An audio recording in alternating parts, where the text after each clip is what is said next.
This is Simply Shaquana, and this was Know the Rules. We're back with another video. Go ahead and like, comment, subscribe. Go ahead and hit that bell so you know when I be posting and all that type of stuff like that.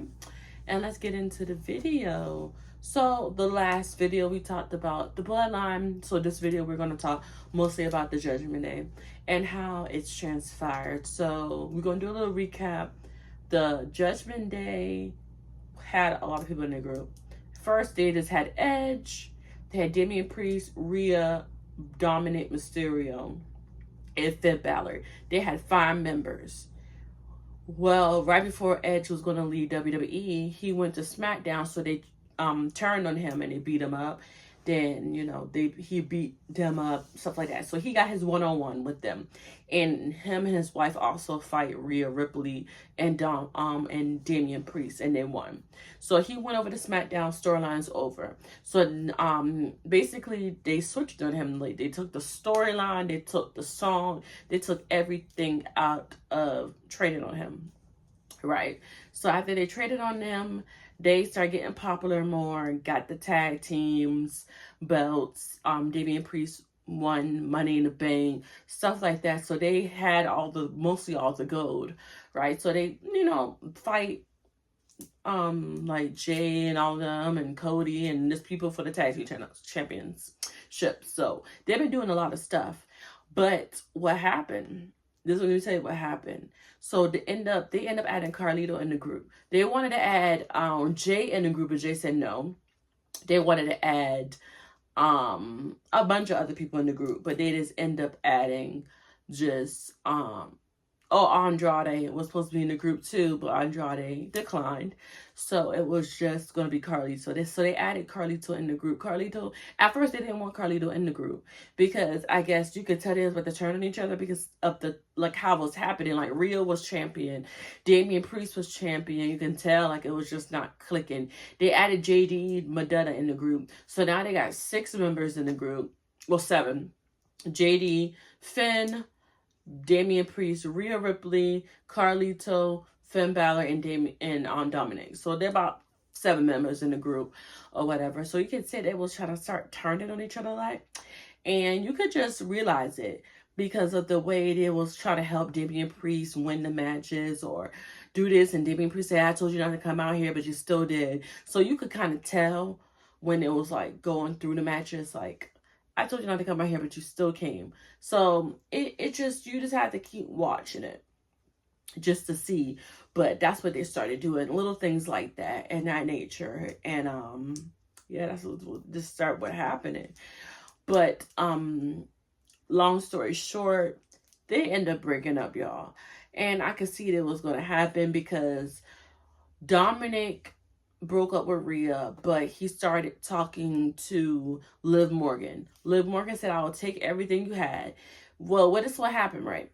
So Rhea had the title. She ended up getting married, but, you know, they ended up making a storyline where she, you know, got hurt. So Becky got the championship. And then Becky left. Her contract was up, so they give it to Liv. If that's the case, they should have just given it to Nia Jax. Nia Jax probably would have been good in a group, but I guess they didn't want to see that, so they put Liv in the group. So mind you, Liv is taking everything from the Judgment Day. Both teams lost their match. Rhea lost her chance to get the title. Damian lost his title. So now he's telling Seth, like, hey, you can get your rematch if I'm champion. Seth is screwed either way. He ain't getting no rematch. And he know that for the beginning. So now they're just cooking up Gunther for a long period of time. Air quotes. But what is left for the Judgment Day? So this means for the Judgment Day that all of them are just going to keep fighting each other. Rhea might fight Liv at Bad Blood. I do see that happening. Liv might still win, because I don't think Rhea should get a title right back then. Like, right back, you know, I don't think that should happen like that. And I really think that Alexa Bliss is going to cost Rhea Ripley. I don't know why. I just feel like she is because of the part that is, like, they said it's supposed to be in the White Six. she's coming back to be in the Y6. And you know the Y6 goes after people that do people wrong. So that's why I think that Alexa Bliss might cost them at the match at Bad Blood. Also, Finn Balor is going to fight Damian Priest at Bad Blood, so we're going to see that and how it goes about. And they're going to fight probably 3 times or 2 times, maybe. I really want to see some. I really want to see after Bad Blood. I believe it's Survivor Series, or it's coming up close. I know it's in November. Yeah, so it's coming up. So I really think that they should do Judgment Day versus the new Judgment Day, or just do Rhea, Damian, and whoever else you want in their group versus Liv and in their group. That would be nice for me, but I don't think they're going to do that. They're probably not, but they should, because I think they only do a woman and a men one. But it's really nothing woman-wise this year. I don't know if they're going to build something up, but I don't really see them doing a Women's Survivor Series War Games match this year because there's nothing really going right now. I really don't want to see Damage Control versus I really don't want to see that. It's boring. Cut that promo.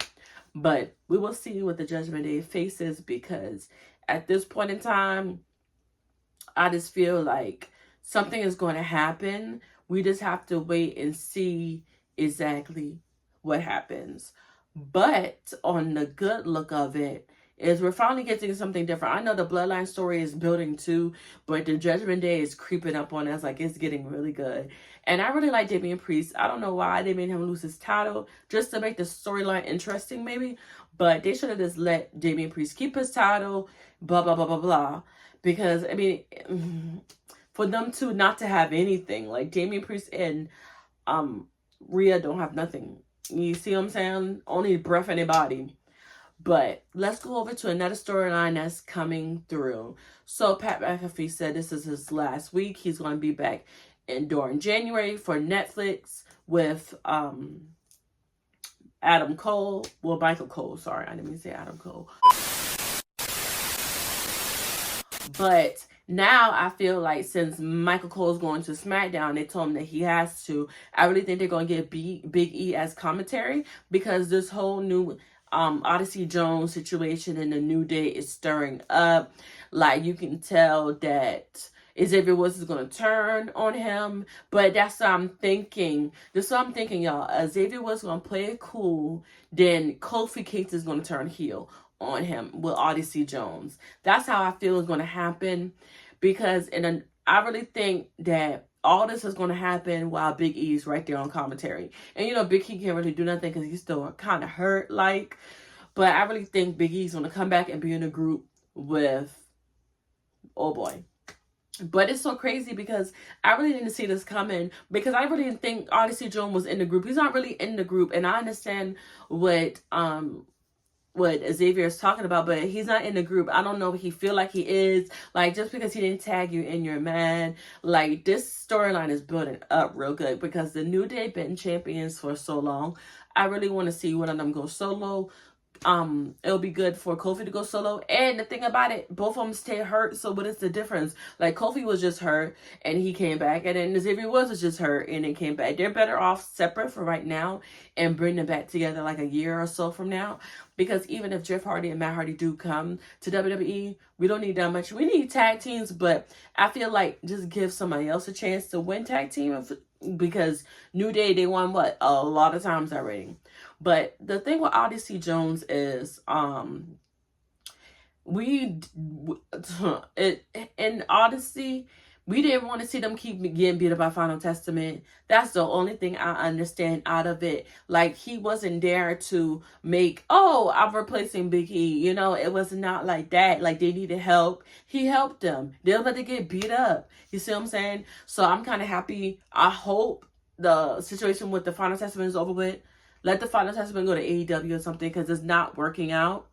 And we'll see what happens. But Kofi understands what Xavier Woods is, but the way Xavier Woods was looking at Cody, like Xavier Woods was looking at Kofi like, what are you talking about? Like, that look is giving a heel turn. So hopefully next week something happens, or next week after Bash of Berlin, because I really want to see what happens with that, because I think Big E is really going to be there when Xavier turns on Kofi or Kofi turns on Xavier. So this is my end of my video. This is the new storylines we got going on in WWE. And if you like this video, come and give it a thumbs up. Comment down below, what do you guys think about the storylines? I really think it's heating up. I really would want to see more from the New Day, but the Judgment Day storyline is giving more. Bloodline is cooking too, but tell me, what storyline do you think is going to hit right now? And I'll see you in my next one.